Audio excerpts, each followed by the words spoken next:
गाबा sir, good morning again. गाबा sir, बताइए आपका quick single. Good morning. Stock का नाम है एफएमसीजी टाटा कंज्यूमर, जा रहा है 1000 की तरफ, ट्रेड कर रहा है 981, स्टॉप होगा 975, 6 रुपए का स्टॉप है। Risk reward ratio favour Tata consumer. Okay, Tata consumer. Sachin, good morning. Sachin, आपने क्या ट्रेड चूज किया क्विक सिंगल्स में?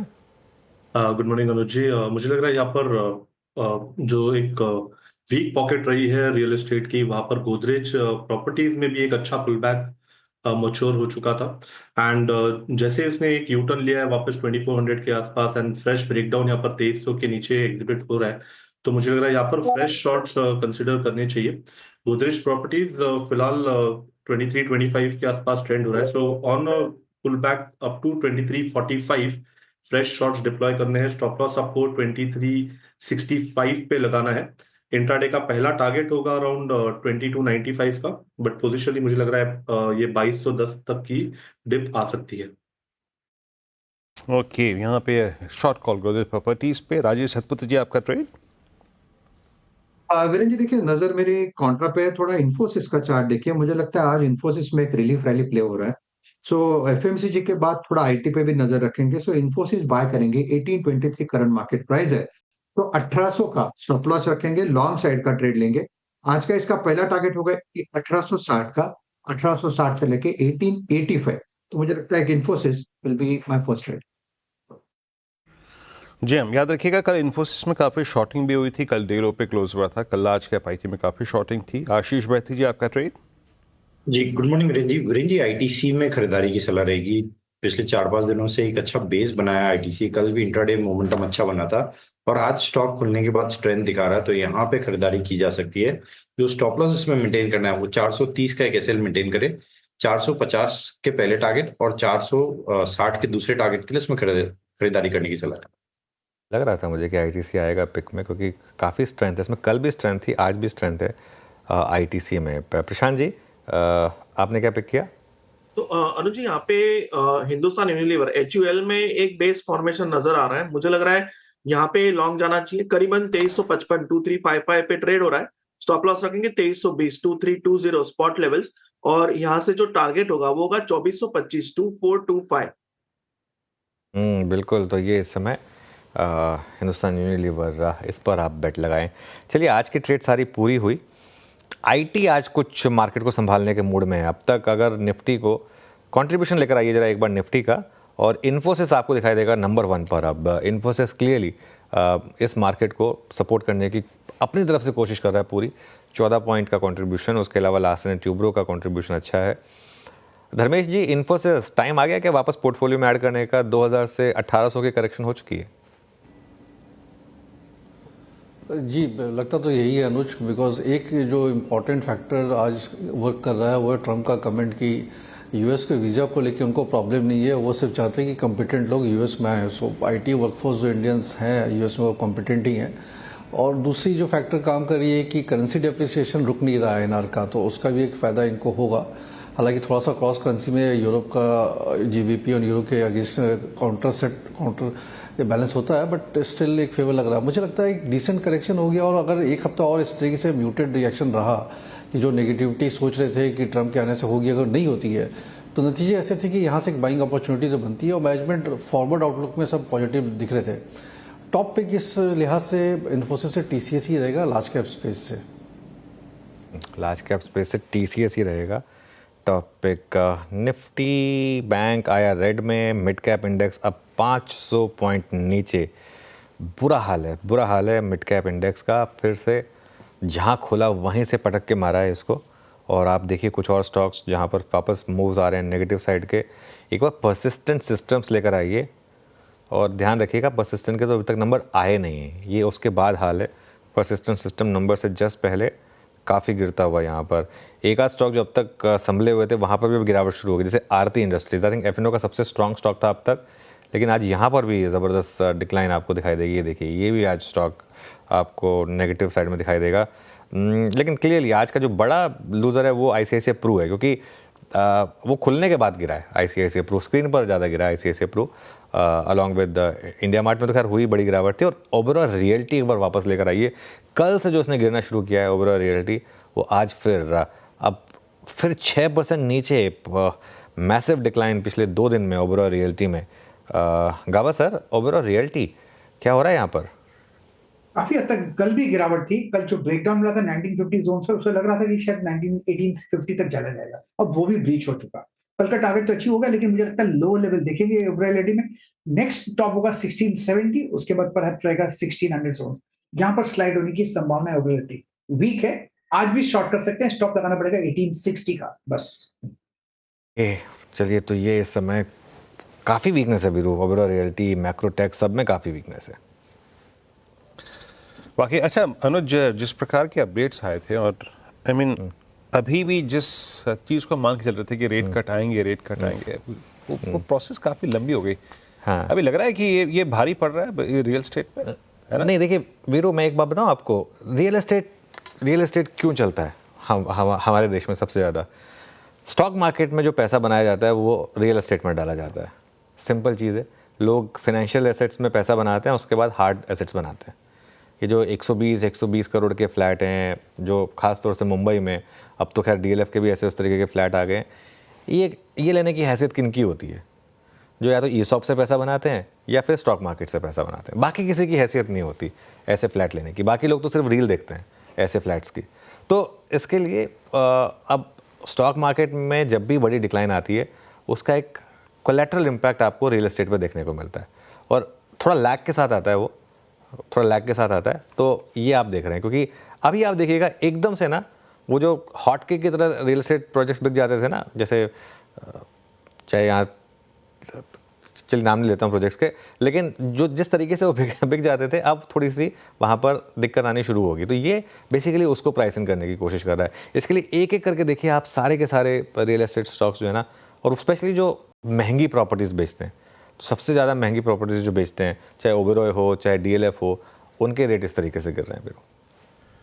हाँ, मुझे याद है अच्छी तरीके से अनुज, और मैं एक मैनेजमेंट से बात कर रहे थे, तो जनाब ने बोला कि हम रेजिडेंशियल पे ज़्यादा फोकस कर रहे हैं छोटे लोगों के लिए, मात्र 1.5 से 2 करोड़ की रेंज में हम अपने फ्लैट बना रहे हैं। याद है रोज? याद है। मैंने कहा जनाब हमारी तो ज़िंदगी निकल गई इसमें। खैर चलिए आगे बढ़ते हैं। 23,078 यहाँ पे इस वक्त निफ्टी का स्तर, हम डेलो पे आके ट्रेड करते हुए। Same is the case with Nifty bank 48,570। आशीष, अच्छा आशीष नहीं, धर्मेश है मेरे ख्याल से। धर्मेश, अनुज ने जो बात कही वो बिल्कुल चले गए। संजीव होटा जी है इस वक्त है, आशीष बैठे। संजीव जी, आपका टेक रियल एस्टेट स्पेस पे अभी पेन शुरू हुआ है, आपकी राय अभी कितना, मतलब वाकई हम ओवर वैल्यूड थे, फ्लाइंग हाई मोड में थे, अभी क्या लग रहा है आपको? डैमेज है प्राइस में यहाँ पर? जी गुड मॉर्निंग।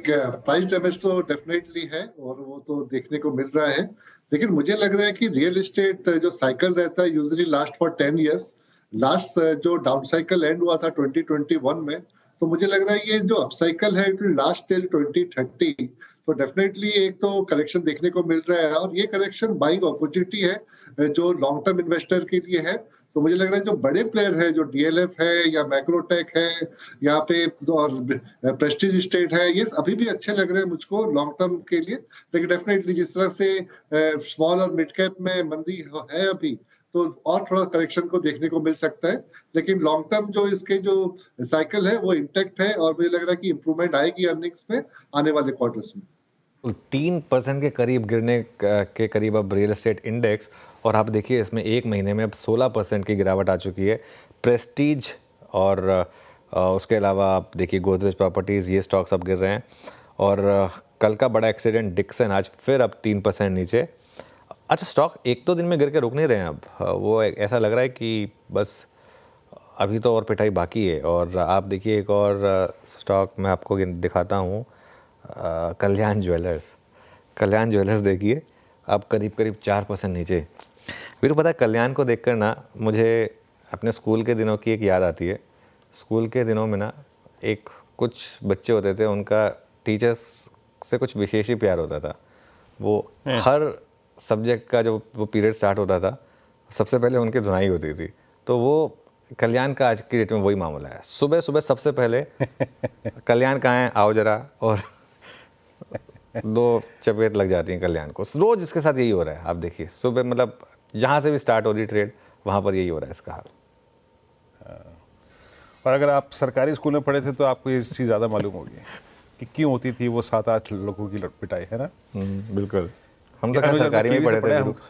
हाँ, हम तो सरकारी में इसलिए ही कह रहा पढ़े हूँ, थे, हम हमें उसको पता है। जानते हैं हाँ हाँ। कि बेटा शाम को जरूर घर आना, है ना?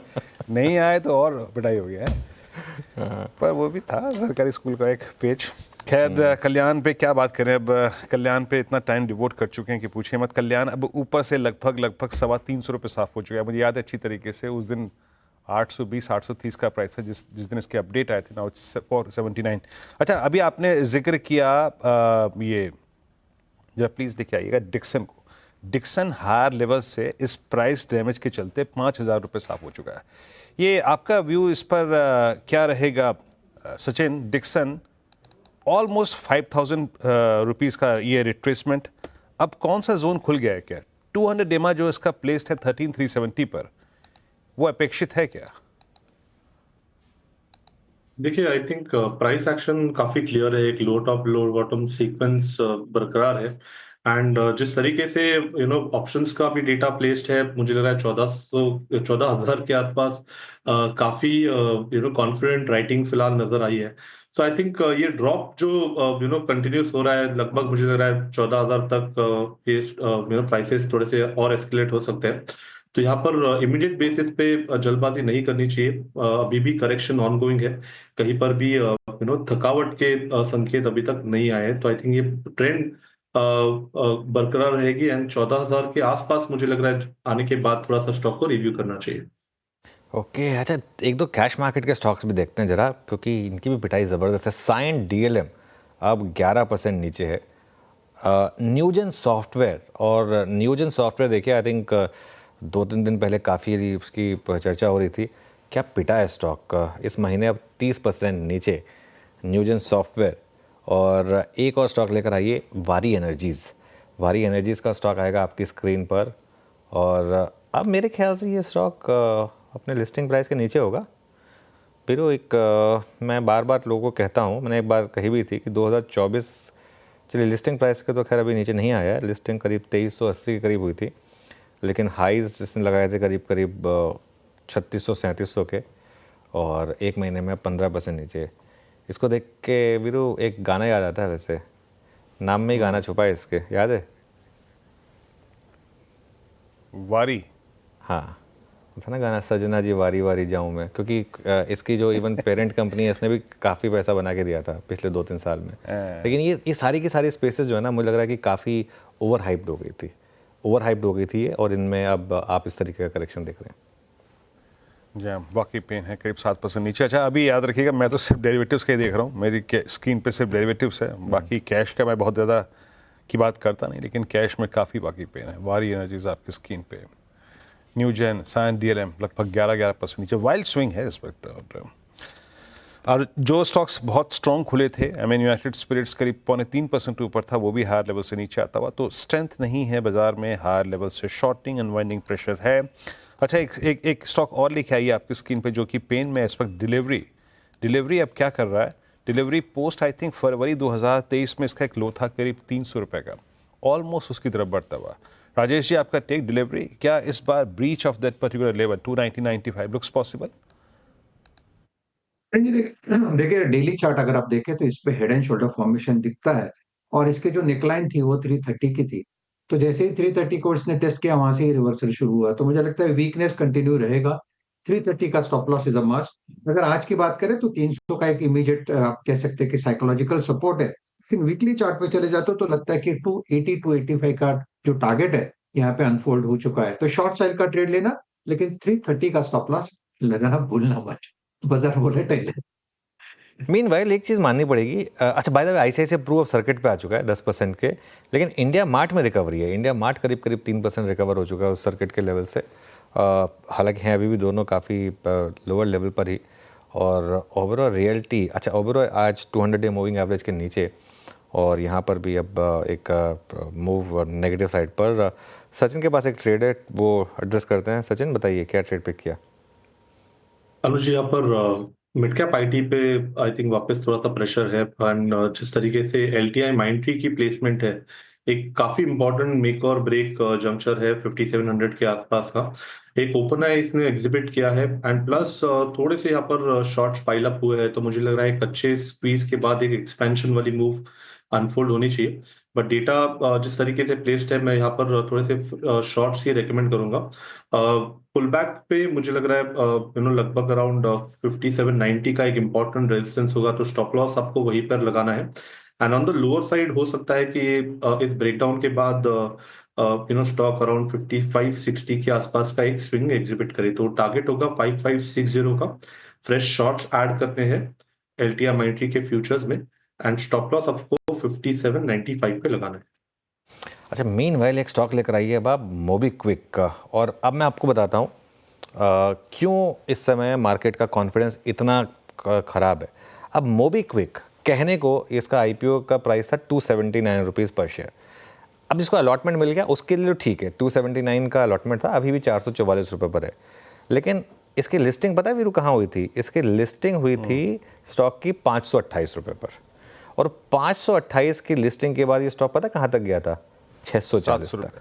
हाँ, 700 तो 640, हाँ। तो पता है क्या होता है, ये इतना इसमें मतलब अब मार्केट का ऐसा फेज आ जाएगा, किसी को शायद पता नहीं था, लेकिन तकलीफ क्या आ गई थी, हम एक ऐसे फेज में आ गए थे। इसी कैटेगरी में वारी एनर्जीज था। ये जो कुछ IPOs को, देखिए मैं तो एक IPO पर खैर अपना व्यू देता ही नहीं हूँ, क्योंकि मेरा तो ये मानना है कि स्पेशली हम जिस फेज है ना, हम मार्केट के जिस फेज में हैं, 75% से 85% तक IPOs इवेंचुअली लोगों का पैसा गंवाएंगे, क्योंकि हम उस फेज में इतने जब IPOs आते हैं, एक के बाद एक, दिन में 3 IPO, दिन में 4 IPO, और इसके लिए मैं तो IPO पे कवर बहुत कम करता हूँ। बहुत ही रेयर कोई IPO आता है जिस पर मैं अपना व्यू देता हूँ, क्योंकि मुझे रिस्क इसी चीज़ का लगता है कि इतना, और उसके बाद इस लेवल पे भी ले लीजिए, इस लेवल पे ले लीजिए, जब वो होता है ना, उससे फिर कॉन्फिडेंस हिलता है लोगों का।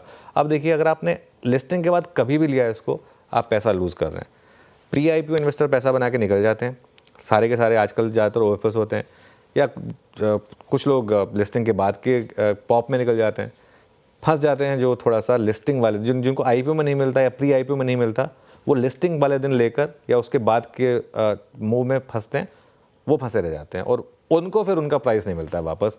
ये स्टोरी कई IPOs के साथ रिपीट हुई है और आगे भी होती रहेगी। और एनर्जी, सॉरी, मोबीक्विक फिर लिखा है। मोबीक्विक का 697 का हाई था, उसके बाद 600 रुपये से जो सप्लाई शुरू हुई है इसमें, काफ़ी पेन, और लिस्टिंग डे का जो लो था वो था करीब, आप समझ लीजिएगा 438, जाके ऑलमोस्ट 438 को हिट करने का प्रयास करता हुआ। मीनवाइल IT एक कुशन दे रहा है। Look at Wipro, I mean ये शुरू हुआ था इन्फोसिस के साथ, और अब विप्रो पार्टिसिपेट करता हुआ शॉर्ट कवरिंग में, क्योंकि कल यही वो स्पेस था, बास्केट थी जो सबसे ज़्यादा शॉर्ट कैरी करके गई थी। आपका टेक इस पर प्रशांत, विप्रो पर डे हाई पे 2.25% ऊपर? तो वीरू जी, अगर हम ओवरऑल देखें, जो फ्रंट लाइनर आईटी है, वहां आज एक अच्छा पुल बैक है। विप्रो के बारे में अगर बात करें तो 300 का एम लेवल था, उसके ऊपर ट्रेड कर रहा है। दूसरी बात, 2 दिनों पहले से एक वॉल्यूम बैक एक्टिविटी आ रही है, तो यहाँ थोड़ा प्रीएम्प्ट कर सकते हैं, और आपका स्टॉप लॉस होना चाहिए 20 दिनों के एवरेज पे, यानी 295 स्पॉट के नीचे।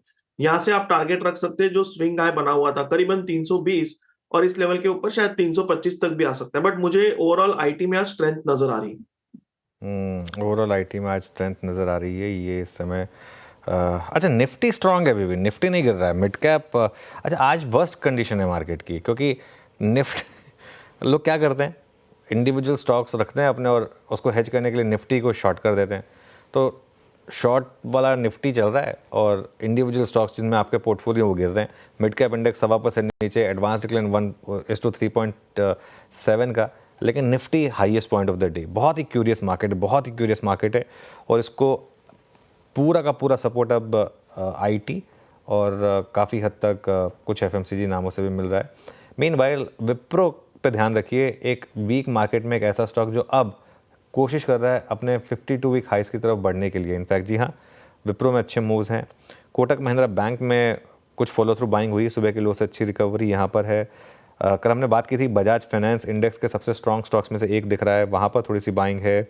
भारतीय एयरटेल में बाइंग है। तो निफ्टी में कुछ स्टॉक्स हैं जहाँ पर इस समय थोड़ी सी आपको बाइंग दिखाई देगी। चलिए 4 का चौका की शुरुआत करते हैं। और सबसे पहले प्रशांत जी के पास चलेंगे सस्ता ऑप्शन के लिए, उसके बाद सचिन के पास चलते हैं एक एफएन सुपरस्टार ट्रेड के लिए, गावा सर चार्ट का चमत्कार लेकर आए हैं, और संजीव होता के पास चलेंगे मिड कैप फंडा के लिए।